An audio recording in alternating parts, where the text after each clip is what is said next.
আমরা এমন কোনো অপরাধ যেন না করে যে অপরাধের শাস্তি আল্লাহ দুনিয়ায় পাঠিয়ে দেয়। বিশ্বনবীকে যেদিন তিনি নিয়ে উঠছিলেন ফেরেশতা জিবরাইল, মেরাজে যাবার সময় তিনি আসমানের দিকে তাকিয়ে দেখলেন কালো কালো পিপিলিকা উঠতেছে। এটা তাফসিরে কাবিরের থেকে বলছি। পিপিলিকা উঠতেছে কালো কালো, আবার কিছু কালো কালো পিপিলিকা নামতেছে। নবীজি জিজ্ঞাসা করলেন, ইয়া আখি জিবরাইল, ভাই জিবরাইল, এগুলো যে ওঠে নামে কি?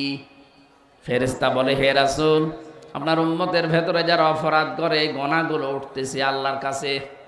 আর ওই যে কালো কালো পিপিলিকা নামে গোনার বদৌলতে আল্লাহ আযাব পাঠাচ্ছে তাদের উপরে। মুফাসসির লিখেছেন, এই পৃথিবীতে যেই ধরনের গোনা করে, অপরাধ করে, ওই অপরাধটা আল্লাহ তুলে নেয় উপরে। ওই অপরাধের যতটুকু শাস্তি হয় আল্লাহ দুনিয়ায় তার জীবনে গজব করে পাঠিয়ে দেয়। তাহলে এখান থেকে আমি কি নিলাম?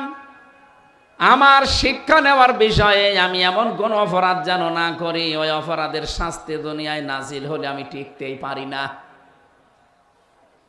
এই আয়াতের ব্যাখ্যায় আমি পেয়েছি সূরা নমল 52 নম্বর আয়াতটা, 19 নম্বর পারার 20 নম্বর পৃষ্ঠা 7 নম্বর লাইনে আছে।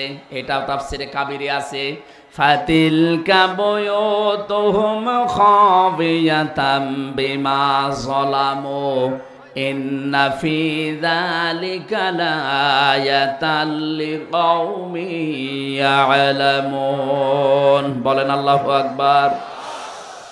আল্লাহ পাক বলেন, ফাতিলকা বুয়ুতুহুম, এই কি এখানে কি আরম্ভ হয়েছে? হ্যাঁ না, এখানে দাঁড়িয়ে আছেন কোন কারণে? হয় বসেন না চলে যান।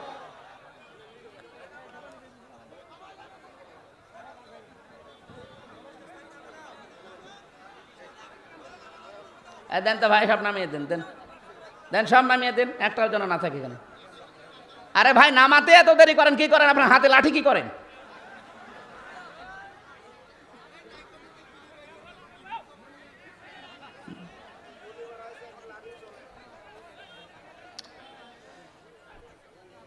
আমার ভাইরা, আল্লাহ পাক বলেন ফাতিলকা বুয়ুতুহুম, বাইতুন দেয়নি, বুয়ুত বহু বচন।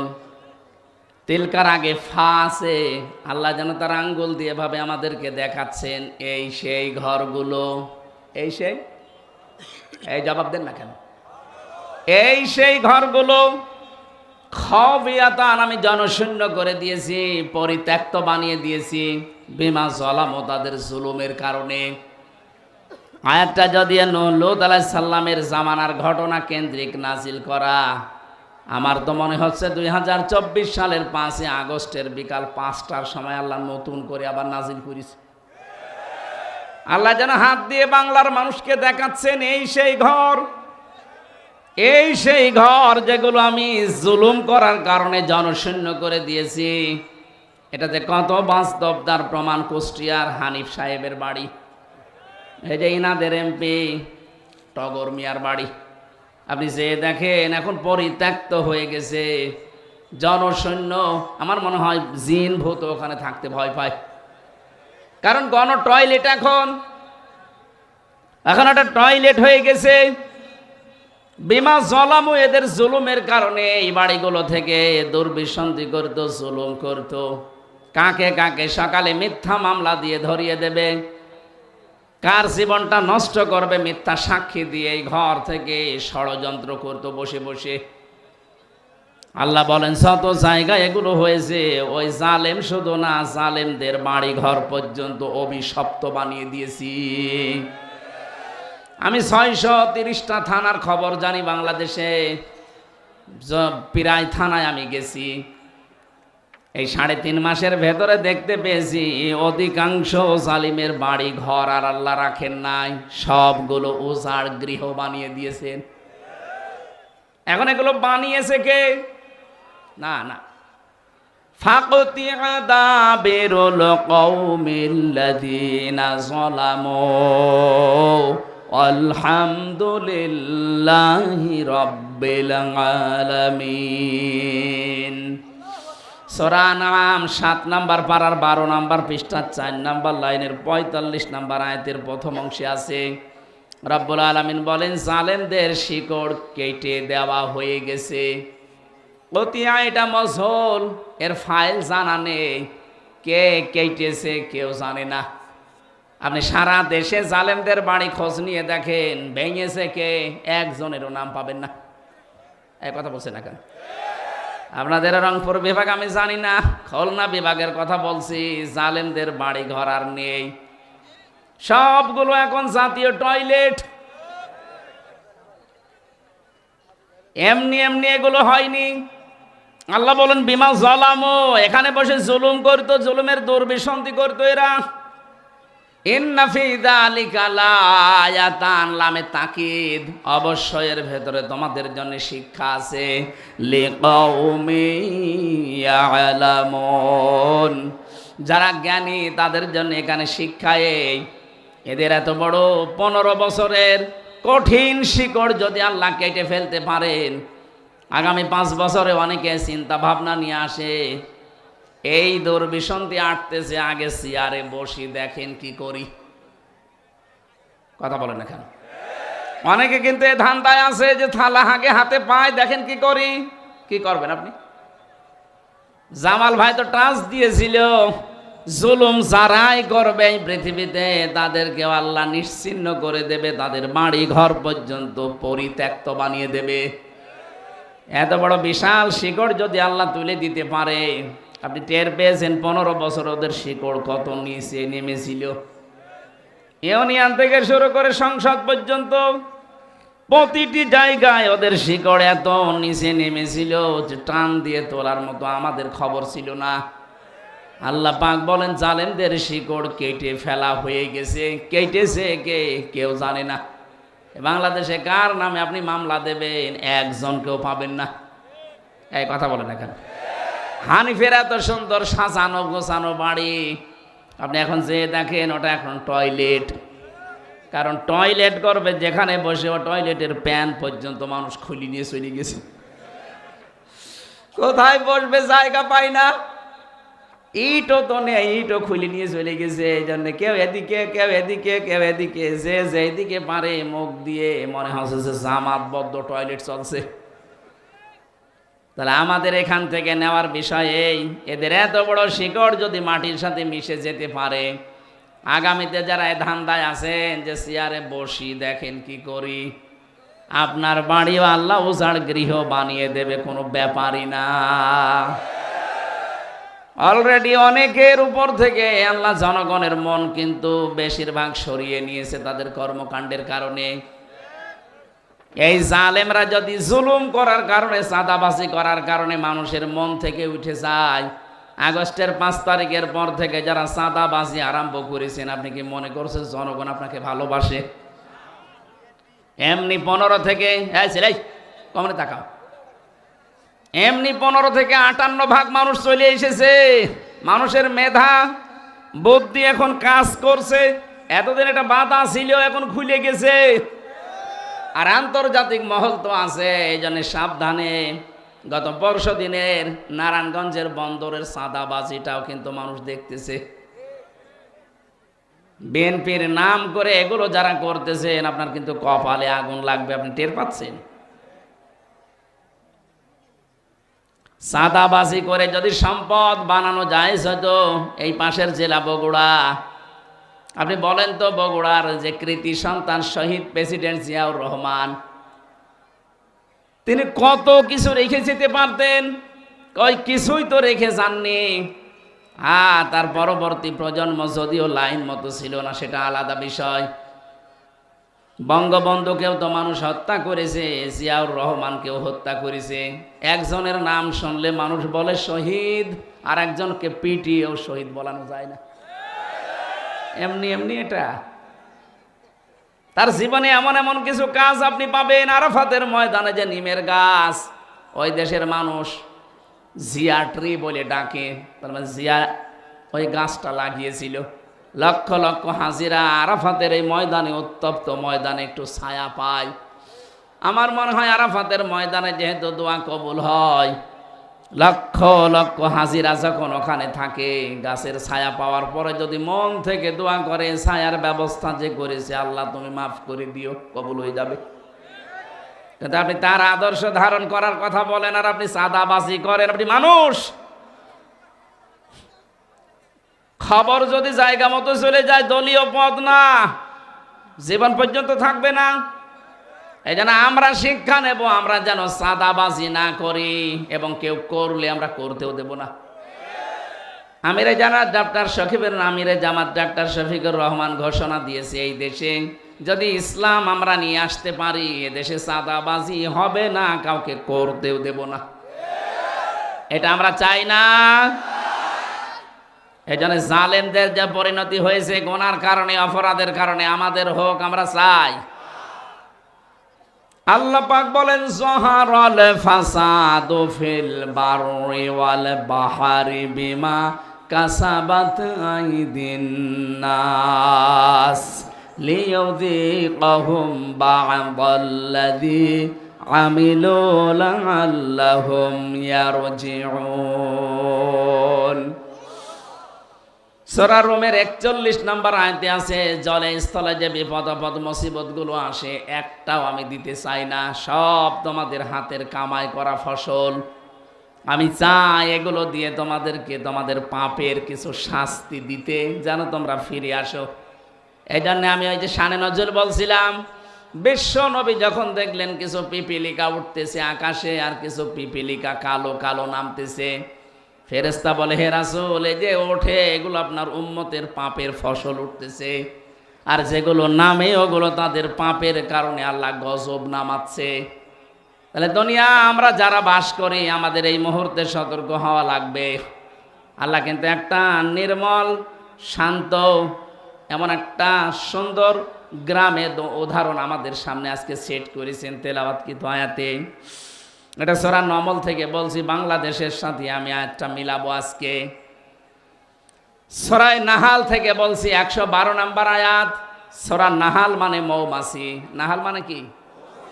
প্রথমে নামকরণের একটা শিক্ষা আছে, ওইটা বলে নেই।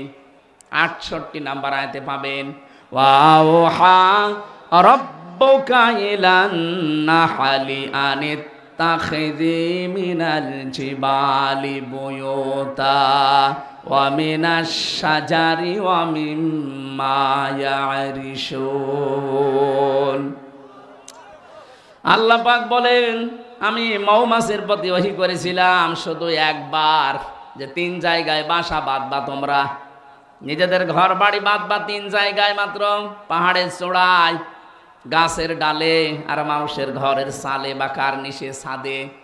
নবী আপনি দেখবেন এই 3টা জায়গা ছাড়া আজ পর্যন্ত মৌমাছিরা কোনো জায়গায় বাসা বাঁধে না, কিয়ামত পর্যন্ত বাঁধবেও না। আমার প্রশ্ন হচ্ছে, মৌমাছিদের আল্লাহ আদেশ করেছে কয়দিন? কথা বলে না কেন? মাত্র একদিন একটা আদেশ দিয়েছে, ওইটা আজ পর্যন্ত ওরা মেনে চলছে, কিয়ামত পর্যন্ত চলবে।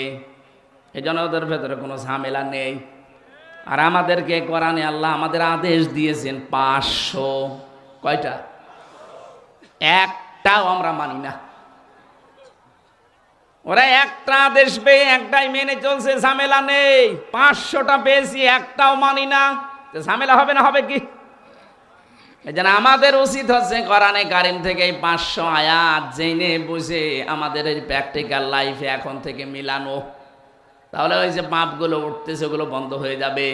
কারণ কোরআনের সমাজ যখন কায়েম হয়, কোরআন যখন বিজয় হয়, তখন হালালকে হালাল, হারামকে হারাম জানা এবং ছেড়ে দেওয়া সহজ হয়।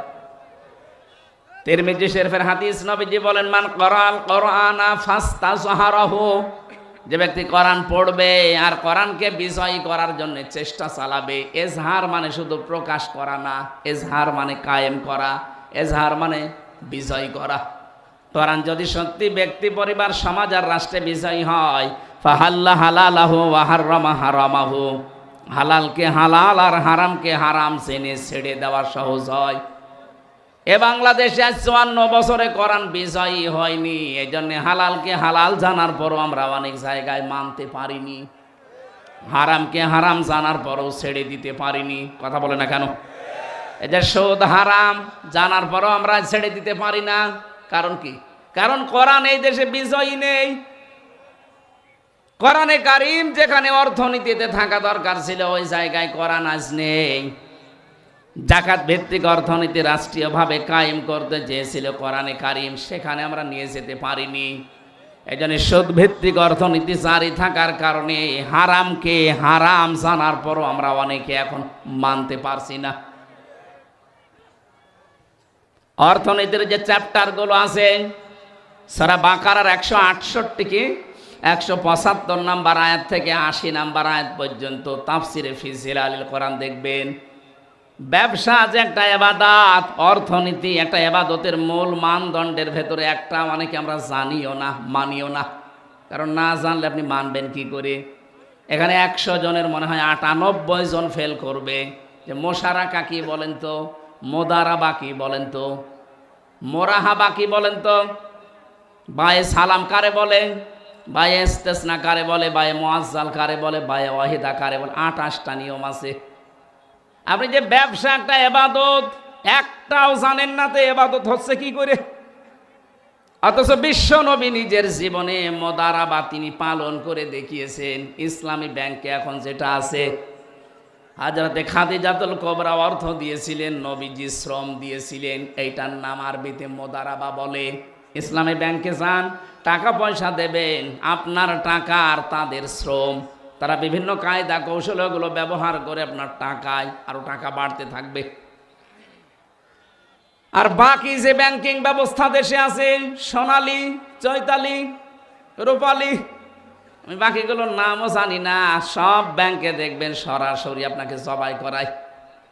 এখন যদি বলেন হ্যাঁ ইসলামী ব্যাংকেও আছে, হ্যাঁ আছে, কিন্তু যতদিন পর্যন্ত দেশে জাকাত ভিত্তিক অর্থনীতি রাষ্ট্রীয়ভাবে আপনি কায়েম করে দেখাতে না পারবেন, ততদিন ইসলামী ব্যাংক না, ফেরেশতা জিবরাইল ব্যাংক যদি খোলে সে ওষুধ খাওয়া লাগবে।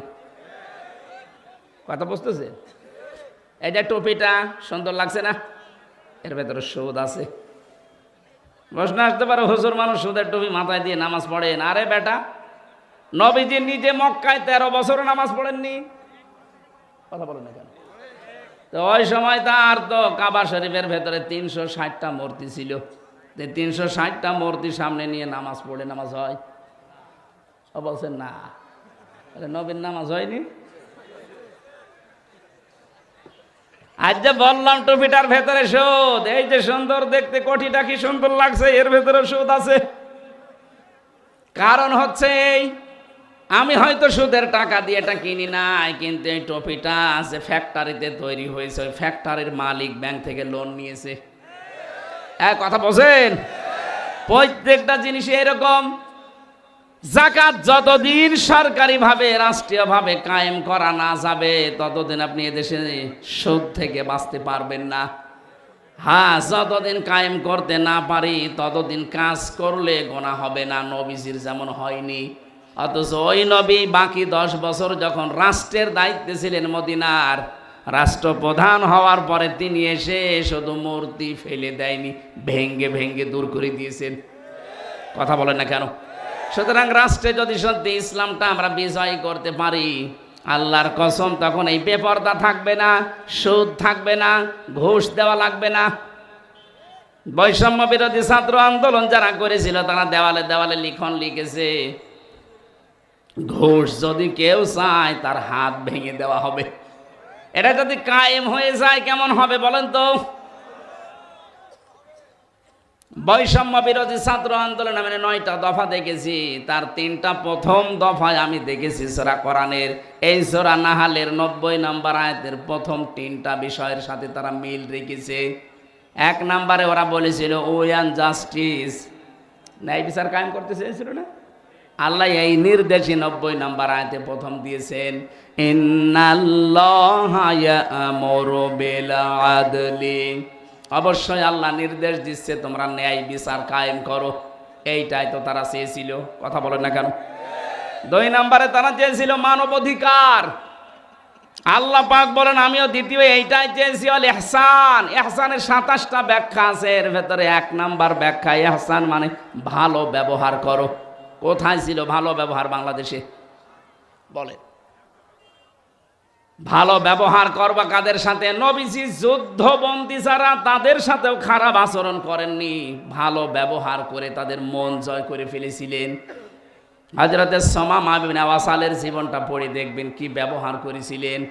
অথচ আমরা তো যুদ্ধবন্দী ছিলাম না, আমরা ছিলাম কারাবন্দী, তাও অবৈধভাবে। এক কথা বলছেন না কেন?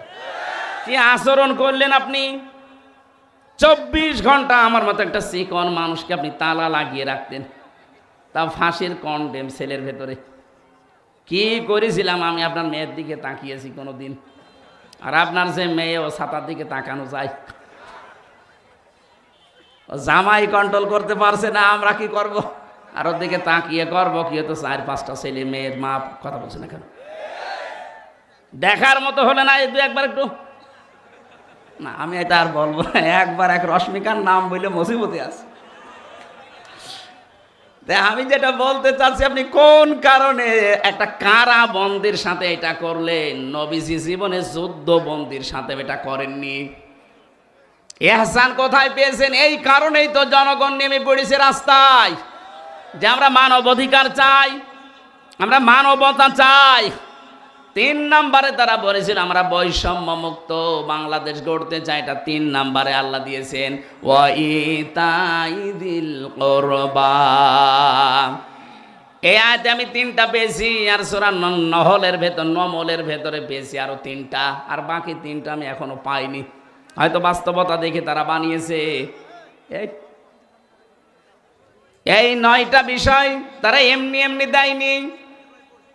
সত্যি যদি বাংলাদেশে এগুলো আমরা কায়েম করতে পারি, যার জন্য আবু সাইদ রংপুরের জীবন দিয়ে গেল, মুগ্ধ, ইয়ামিন, রায়হান, ফয়সাল, বিথি সহ প্রায় 2732 জন ভাই বোন জীবন দিয়েছে।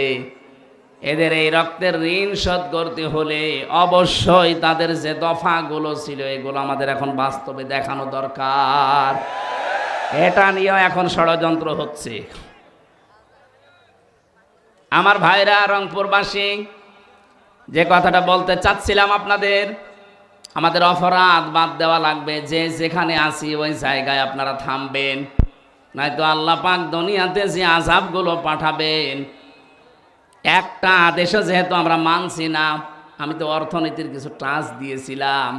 আমার সাবজেক্ট যদি আজকে অর্থনীতির উপরে থাকতো, তাহলে 28টা বিষয় একটা একটা করে আমরা বলতে পারতাম। কত মানুষ এখানে মনেই করে না যে এটা সুদ। টাকা ছেড়ে রাখে, টাকা আসে না, এই এলাকায় নেই। যে 1000 টাকা দেয়, মাসে মাসে আরো 200 টাকা করে বেশি পায়। 1100-100ই হোক। হ্যাঁ, আরে বাবা, বলেন তো এটা সুদ? বলেন না কেন? আর সুদের নিম্ন গুনাহ মায়ের সাথে 33 বার জিনা করা, আর বড় গুনাহ আল্লাহ রসুলের সাথে যুদ্ধ ঘোষণা দেওয়া। আপনি নিজের মায়ের সাথে 33 বার জিনা করে আসেন আর নামাজে দাঁড়ান, আপনার নামাজ নীতি আল্লাহর বয়ে গেছে কি? সুতরাং যারা টাকা ছেড়ে রাখেন, টাকা আসে, ব্যবসায় আছেন, এই মুহূর্তে এই ব্যবসা বাদ দেওয়া লাগবে। কারা কারা এটা বাদ দিয়ে দেবেন? হাত তোলেন তো। এই যে এলাকায় আছে, হ্যাঁ ঠিক আছে ভাই, ছেড়ে দেবেন। এটা যেহেতু আছে এলাকায়, আশা করছি ছেড়ে দেবেন। ছেড়ে দেবেন তো ইনশাল্লাহ? হ্যাঁ। মৌমাছির এই নামকরণ থেকে কথাগুলো নিয়ে এসেছিলাম। একটা আদেশ পেয়ে তারা মানতেছে, কিয়ামত পর্যন্ত মানবে, এই জন্য কোনো ভেজালে তারা পড়ে না। আমাদের আল্লাহ দয়া করে 500 আদেশ দিয়েছিলেন, একটাও আমরা মানতে পারি নাই, এই জন্য আমরা এত ভেজালে আছি।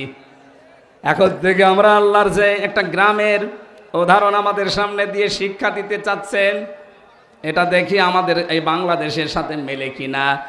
ওয়ারাবাল্লাহু মাসালান কারিয়াতান কানাত আমিনাতাম মুতমাইন্না। আল্লাহ পাক বলেন একটা গ্রামের উদাহরণ দিলাম, উপমা দিলাম।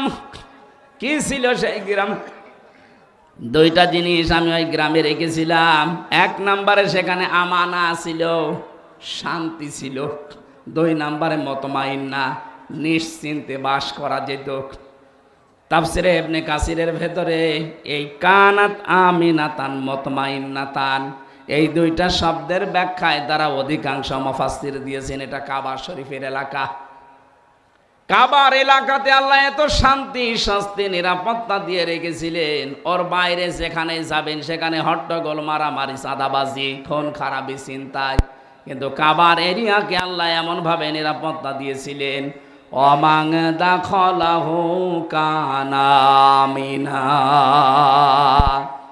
রাব্বুল আলামিন বলেন কাবায় যারা প্রবেশ করে তাদেরকে নিরাপত্তা আমি আল্লাহ দিয়ে দেই। এবার আপনি বলেন তো বাংলাদেশ কি কাবা শরীফ?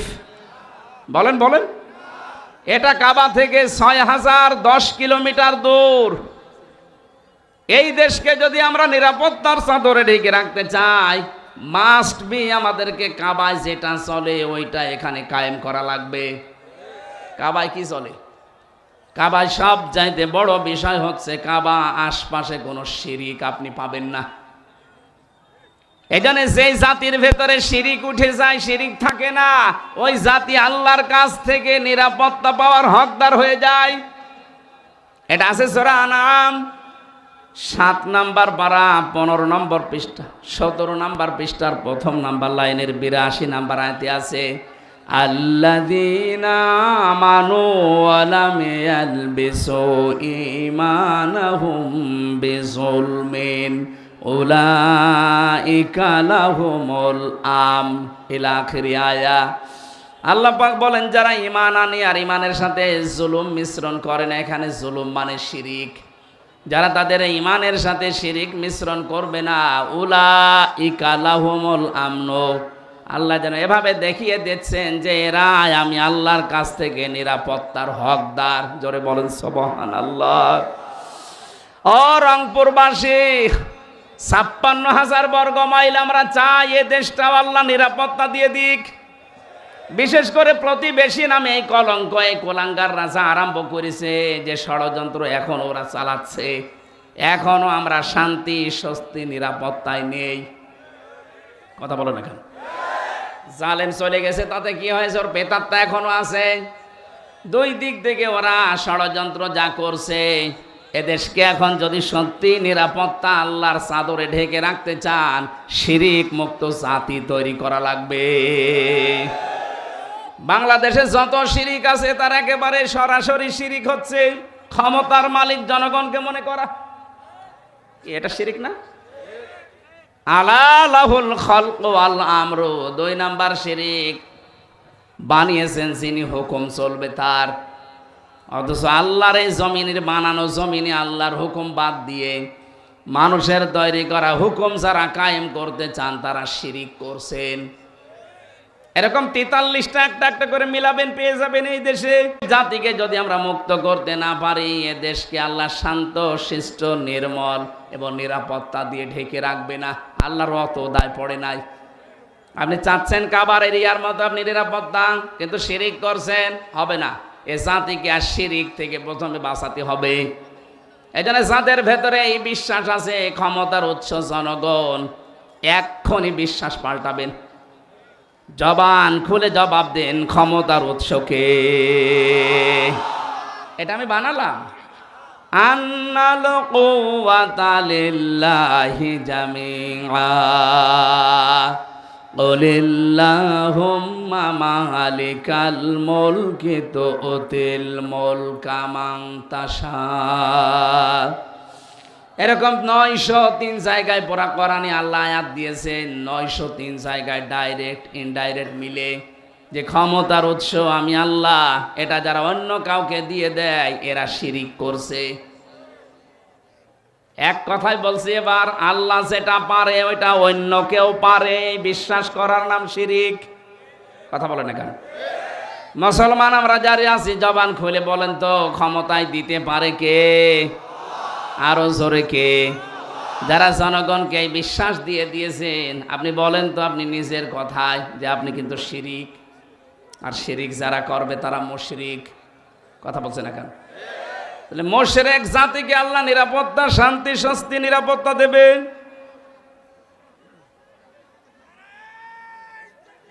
এই আন্দাজে লাফাচ্ছেন কেন? রংপুরবাসী, আমি আমার মূল কথা কিন্তু বলে ফেলেছি। এই দেশকে যদি আমরা কাবার মতো নিরাপত্তার চাদরে ঢেকে রাখতে চাই, সবাই একমত হওয়া লাগবে, দেশ থেকে আমরা শিরিক তুলে দেব।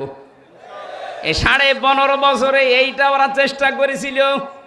বাবার নাম দিয়ে বলে হোক, পীরের নামে হোক, খাজার নামে হোক, বিভিন্ন নামে তারা এদেশে শিরিক এমন ভাবে গাড়ার চেষ্টা করেছিল, আল্লাহ মনে হয় নিজের হাতে কন্ট্রোল করেছেন, পারে নাই। যে অবস্থায় এখন আমরা আছি, এ জাতির ভেতরে কিয়ামতের আগে যেন শিরিক বদ্ধমূল হতে না পারে, চেষ্টা করা লাগবে। তাহলে এই দেশকে উলাইকা লাহুমুল আমন, এরাই হচ্ছে শান্তি, স্বস্তি, নিরাপত্তার হকদার। বলেন আল্লাহু আকবার। আল্লাহ বলেন এমন একটা গ্রাম ছিল যে গ্রামে শান্তি ছিল, স্বস্তি ছিল, নিরাপত্তা ছিল, নিশ্চিন্তে চাষ করা যেত। ইয়াতিহা রিজকুহা রাগাদাম মিন কুল্লি মাকান, তাদের কাছে রিজিক আসতো তাদের আশপাশ দেশ থেকে। 1947, 1971, 2024 একটু মিলান। 47-এর আগে কত সুন্দর করে বিভিন্ন দেশ থেকে খাবারের ব্যবস্থা, রিস্কের ব্যবস্থা, জীবন উপকরণের ব্যবস্থা আল্লাহ পাঠিয়ে দিয়েছিল। পক্ষান্তরে বাকি যেটা দেখলাম, বাকি যেটা দেখেছি 1971 সালের পরে, যে মানুষগুলো প্রতিবেশীর নাম নিয়ে, আমাদের উপকারের নাম নিয়ে যারা দেশকে ভাগ করে দিয়ে আমাদেরকে একটা বিপদে ফেলে দিয়েছিল, তারা এখন বলছে দেশটা আমরা স্বাধীন করেছিলাম। আরে ভাই, আপনারা যদি স্বাধীন করেন তাহলে এদেশের মুক্তিযোদ্ধা এতগুলো যাদের সম্ভ্রম নষ্ট হয়েছে মেয়েদের, এটা কি গাঁজা করি গল্প? কথাটা কত গভীর, যাদের মাথায় মগজ আছে চিন্তা করেন তো। নরেন্দ্র মোদী সাহেবের কথা কোথায় যে আঘাত করেছে। 16ই ডিসেম্বর উনি ঘোষণা দিয়ে দিল যে বাংলাদেশের স্বাধীনতা আমরা করে দিয়েছি। তাহলে আমাদের দেশে এতগুলো মানুষ শহীদ হয়েছে 9 মাস, এতগুলো মহিলারা তাদের ইজ্জত হারিয়েছে, এগুলো কি সব খেলা নাকি? আপনারা বুঝবেন না, আপনাদের মাথায় ওই পর্যন্ত হয়তো নেই। যাদের মাথায় আছে তারা চিন্তা ভাবনা করে সামনে আগাবেন। গভীর ষড়যন্ত্র কিন্তু চলছে আমাদের এই ছোট্ট দেশটা নিয়ে। কথা বলে না কেন? কি সুন্দরভাবে চলছিল। আল্লাহ পাক বলেন, যদি সত্যি জাতির লোকেরা ওয়ালাউ আন্না আহলাল কুরা আমানু ওয়াত্তাকাউ লাফাতাহনা আলাইহিম বারাকাতিম মিনাস সামাই ওয়াল আরদ। গ্রামের লোকেরা, দেশের লোকেরা যদি এখানে আল্লাহকে করিয়া দিয়েছেন, এটা গ্রাম, গ্রামের লোকেরা যদি, জনপদের লোকেরা আল্লাহর প্রতি ঈমান আনে, আরে দাবি অনুযায়ী যদি আল্লাহকে ভয় করে চলার নীতি অবলম্বন করে, আকাশ আর জমিনের যত বরকতের দরজা আল্লাহ সব খুলে দেবেন। জোরে বলেন সুবহানাল্লাহ। সুতরাং আমাদের কারো কাছে হাত পাতার দরকার নেই। ডক্টর মোহাম্মদ ইউনূস গতকালকেও ঘোষণা দিয়েছে, এই ছোট্ট একটা দেশ, এখানে বাস করে 18 কোটির উপরে মানুষ। পৃথিবীর কোনো দেশে এরকম ঘনবসতি আমি পাইনি। উনি যেহেতু বিভিন্ন দেশ সফর করেছেন, উনি বলছে 18 কোটি মানুষের এই হাতকে আমরা যদি কাজের হাত বানিয়ে ফেলতে পারি, যত টাকা পাচার হয়েছে দেশ থেকে এগুলো যদি ফেরত আনতে পারি, এ দেশটা আবার দাঁড়িয়ে যাবে, কেউ বাধা দিয়ে আটকাতে পারবে না। আজকে আসার সময় যে সাড়িয়াকান্দি বগুড়া পার হওয়ার সময় পাইলট আমারে বলছিল, হুজুর এই দেখেন এটা কিসা বিশাল বিশাল কত ফ্যাক্টরি বানিয়েছে। ওনারে বললাম যে এই ফ্যাক্টরি বানিয়েছে ঠিক, কিন্তু টাকা যা পাচার করেছে, ওই মানুষগুলো যদি টাকাগুলো পাচার না করে বেগম পাড়া সাহেব পাড়া না বানিয়ে শুধু এই দেশেই যদি কর্মসংস্থান তৈরি করত, লক্ষ লক্ষ মানুষের বিদেশ যাওয়া লাগতো না, এই দেশেই তারা বৈধ কাজ করে আয় করতে পারত।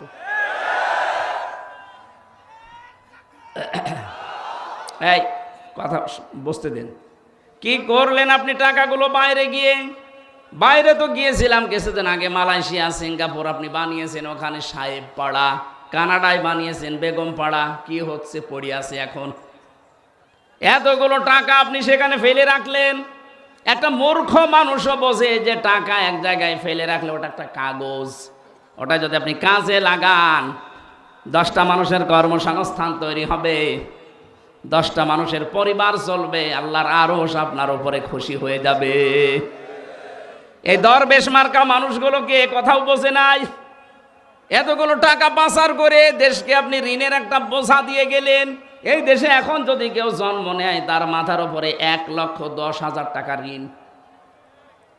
ও এখনো পেট থেকে আসতেই পারলো না, আর তার মাথার উপরে ঋণ 1,10,000 টাকা।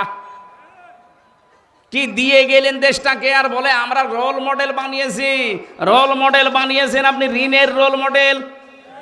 যতগুলো প্রতিষ্ঠান বানিয়েছে এই দেশে প্রত্যেকটা প্রতিষ্ঠানে যা ধার করেছে এখনো ধার শোধ দিতে আমাদের এখন ঘটি বাটি বিক্রি করা লাগবে। এই জন্য ইউনূস সাহেব আমাদের হাতকে কাজের হাত বানাতে উনি চেষ্টা চালাচ্ছে। আমরা এই হাত কোনো দিন আর মানুষের কাছে এভাবে পাতবো না, এই হাত আমরা এভাবে মানুষকে দিতে আরম্ভ করব। কিন্তু সেই জায়গায় আমাদেরকে পৌঁছাতে হবে। 18 কোটি মানুষের হাতগুলো 36 কোটি হাত যদি কাজের হাত হয়ে যায়।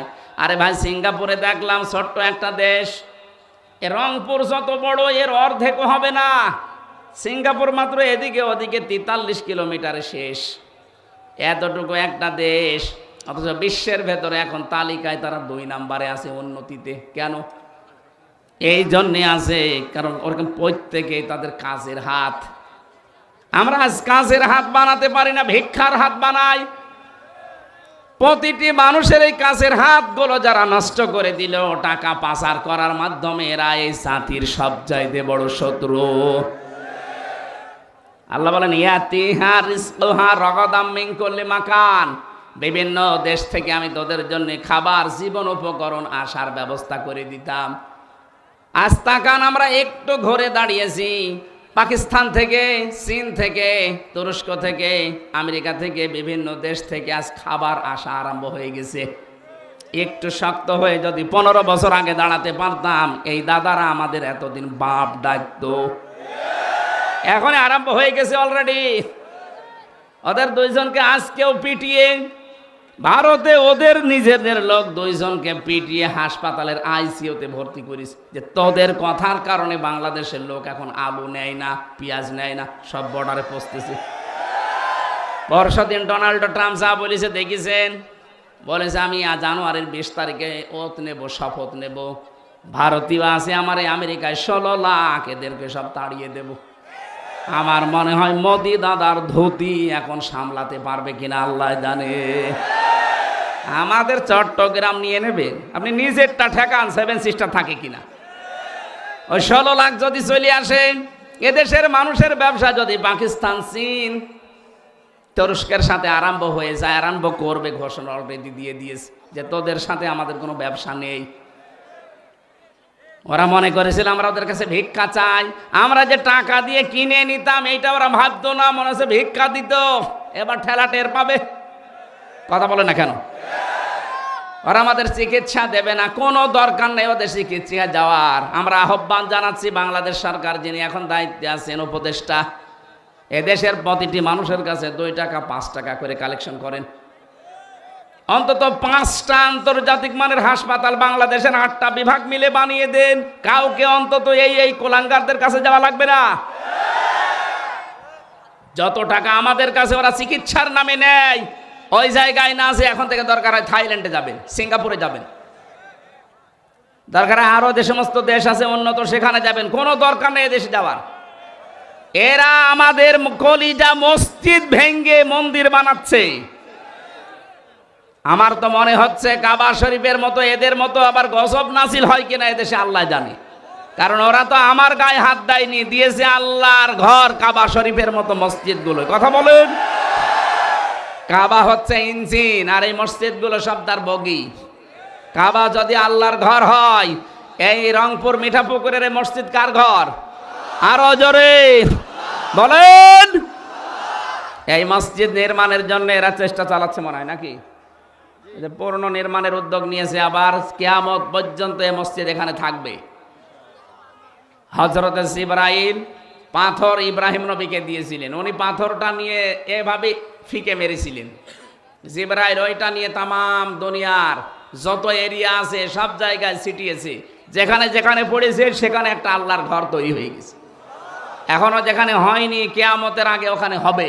সুতরাং মসজিদ অবশ্যই এখানে জিবরাইলের পাথর পড়েছে, নয়তো মসজিদ হতো না। এরা যেহেতু উদ্যোগ নিয়েছে আবার পুনর্নির্মাণ করার জন্যে, আপনার যেন 5টা টাকা হলেও মসজিদে থাকে। আপনার অর্থ যদি মসজিদের কাছে কোরআন প্রচারে ব্যয় না হয় তো কি করবেন? টাকা নিয়ে কি কবরে যাবেন আপনি? যার জন্য রেখে যাচ্ছেন ও পরিচয় দেবে না 50 বছর পর? এক কথা বলে না কেন? আমার বাবার নাম রিয়াজউদ্দিন, তার বাবার নাম জাহান আলী, তার বাবার নাম নমাজ আলী, এরপরে আমি আর চিনি না। হ্যাঁ, এই 3 পুরুষের পরে আমি আর চিনি না। এখন বলেন তো, নমাজ আলীর বাবা 60 বছর আগে মারা গেছে, ও যদি এখন কুষ্টিয়ায় এসে বলে যে এই 2 তলা বাড়ি আমার, আমি বানিয়েছিলাম এগুলো, ওর দাঁত মুখ খুলে ফেলবো না? যে ভণ্ডামি করা জায়গা পান না। কিসের নমাজ আলীর বাবা? আপনি তো নমাজ আলীরই চিনি না। অথচ এইটা রেখে যাচ্ছেন 50-100 বছর পরে যদি আল্লাহ আপনাকে আবার ফেরত দেয়, এসে এই নিজের জমি নিজের জায়গা, যারা ওই সময় বাস করবে তারাও আপনাকে চেনে না, আপনিও তাদেরকে চেনেন না। সুতরাং হায়াত থাকতে এমন কিছু করে যান যেন কিয়ামত পর্যন্ত মানুষ সেজদা দেয় আর আপনি পেতেই থাকেন।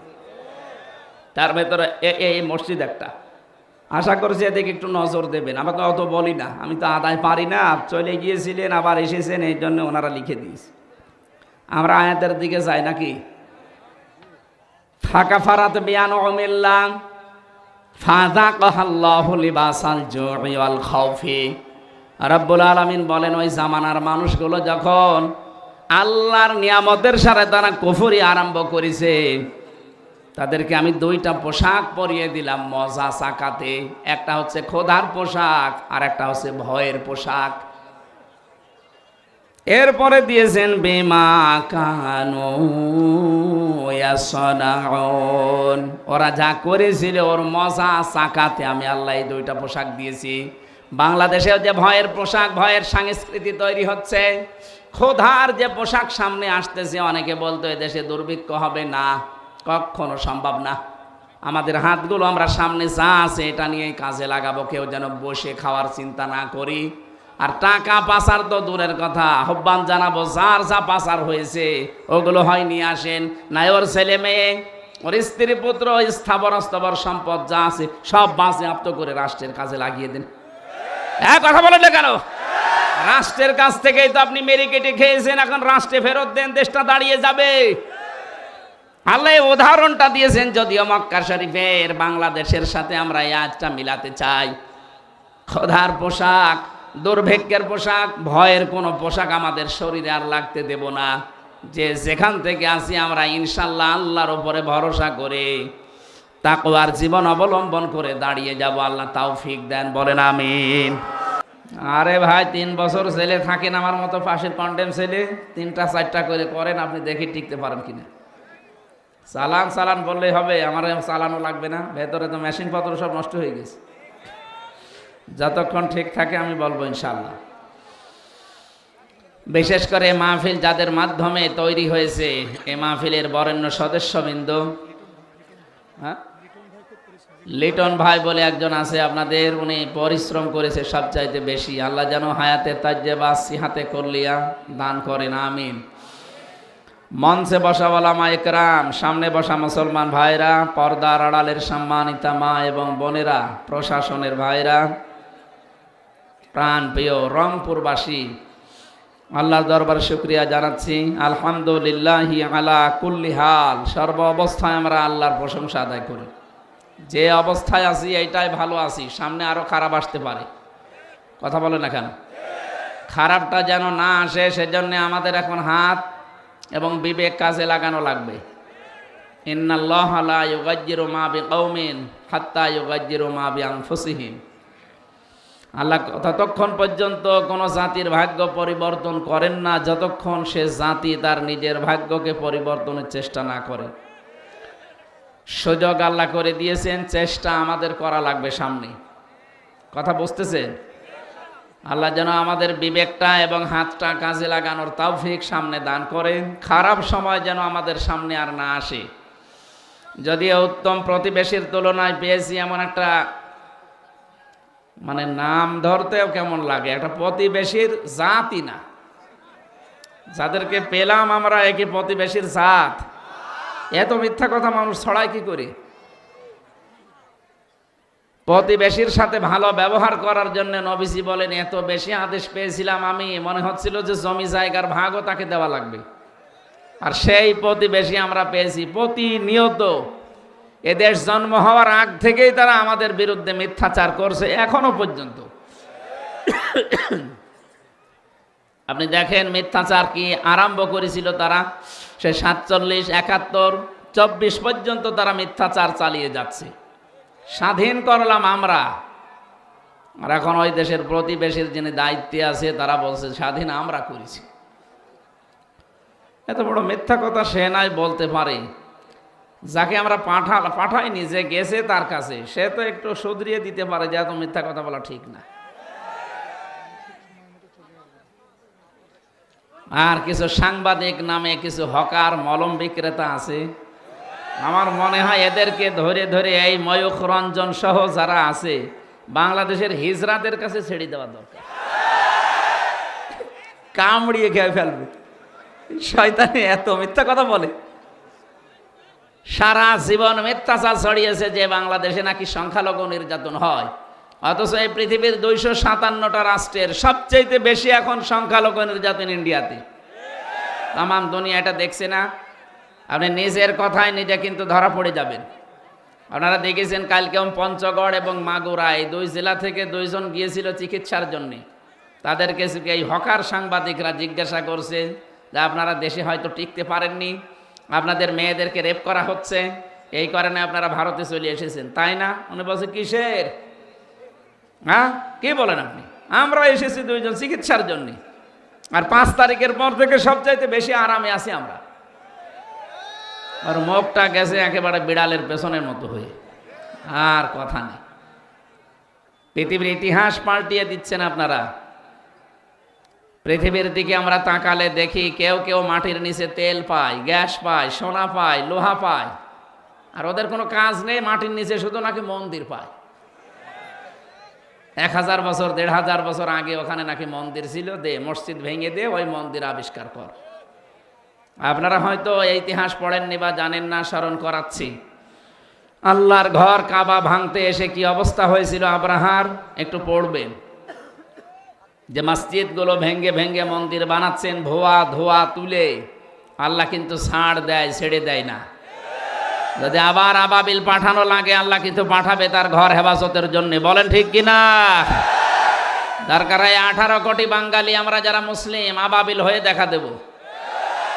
আপনারা থামবেন। একের কথা অন্যের, একের দোষ অন্যের ওপরে জড়িয়ে দিয়ে চাপিয়ে দিয়ে কি আরম্ভ করেছেন? এখন শুনছি চট্টগ্রাম নাকি নিয়ে নেবে। আরে দাদা, আপনি কি যৌতুক নেবেন? আর মেয়ে তো পালিয়ে গেছে, যৌতুক কিসের? পালানো মেয়ের আবার কোনো যৌতুক আছে? ও বিয়েই তো মানি না। কি ও বিয়ে আমরা মানি? তারপরও যার সাথে গেছে ওর সাথে জীবনে বিয়ে দেওয়া যাবে? তার তো ফুল হাতা, আর আমাদের ফুল হাতার সাথে হাফ হাতা যায় না। এটাকে আমি বানালাম। সূরা বাকারা 2 নম্বর পারা 14 নম্বর পৃষ্ঠা 4 নম্বর লাইনে 221 নম্বর আয়াতের মাঝে আছে, ওয়ালা তুনকিহুল মুশরিকিনা হাত্তা ইউমিনু। আল্লাহ নিষেধ করছেন মুশরিক পুরুষ যতক্ষণ মুমিন না হবে তার সাথে মুমিনা নারীর বিয়ে করা জায়েজ নেই। এ ফতোয়া কার? সুতরাং এ দাদা যদি মুসলমান হয় তাহলে একটু কথা বলা যায়। আর যে বয়স দাদার এখন মুসলমান হওয়া সম্ভব? ও তো শেষে দেখা যাচ্ছে হাসাম বা ডাক্তার কাটতে যে গোড়া থেকে কেটে বাদ দিয়ে দিল। আমি আর নিচে নামলাম না, বড় ভাইরা আছে, এই জন্যে আমরা সাবধান বাণী উচ্চারণ করছি। বাংলাদেশের 56,000 বর্গ মাইলের 1 বর্গ মাইল না, হাফ বর্গ মাইলের দিকে যদি কেউ চোখ তুলে তাকায়, এদেশের 18 কোটি মানুষ যদি সত্যিই কিছু করা লাগে 36 কোটি দাদা নিয়ে তারপরে কবরে যাবে। আশা করছি ওদের বিবেক খুলবে। এরপরও যদি না খোলে বুঝতে হবে ও এই কোরআন শরীফ, বুখারী শরীফ এগুলো দিয়ে হবে না, ওদের জন্য দরকার বাকারি শরীফ।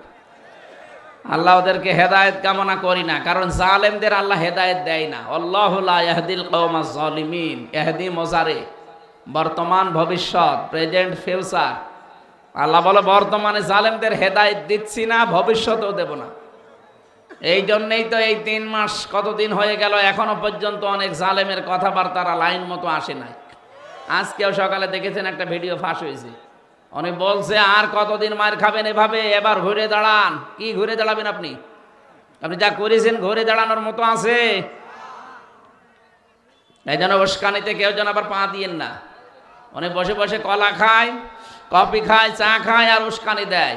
উস্কানিতে পা দিলে কি হয় দেখেননি গোপালগঞ্জে? পেছনে সব বানরের মতো হয়ে গেছিল, এত পিটানো পিটিয়েছিল প্রশাসন আর্মিতে। উস্কানিতে পা দেবে না। আর ওই সময় শুনতাম যে গোপালগঞ্জ থেকে ঢাকায় যদি কেউ বাসে আসে, বসে আসলে 300 টাকা, দাঁড়িয়ে আসলে 1000 টাকা। ও বসে আসবে কি করে, কারণ কাজ সব শেষ করে ফেলিস।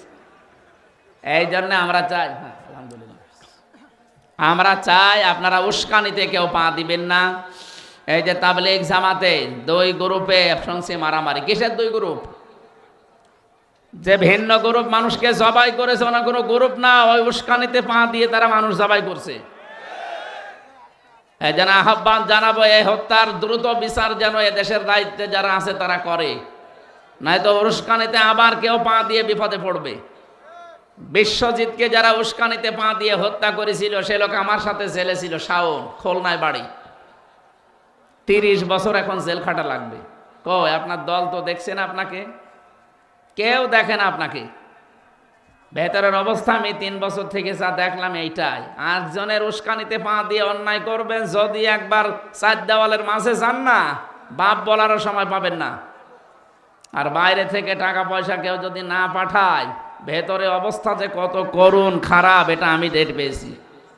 এই জন্য আহ্বান জানাবো, এ বাংলাদেশে কেউ কারো উস্কানিতে পা দিয়ে দেশকে অস্থিতিশীল করার চেষ্টা করবেন না।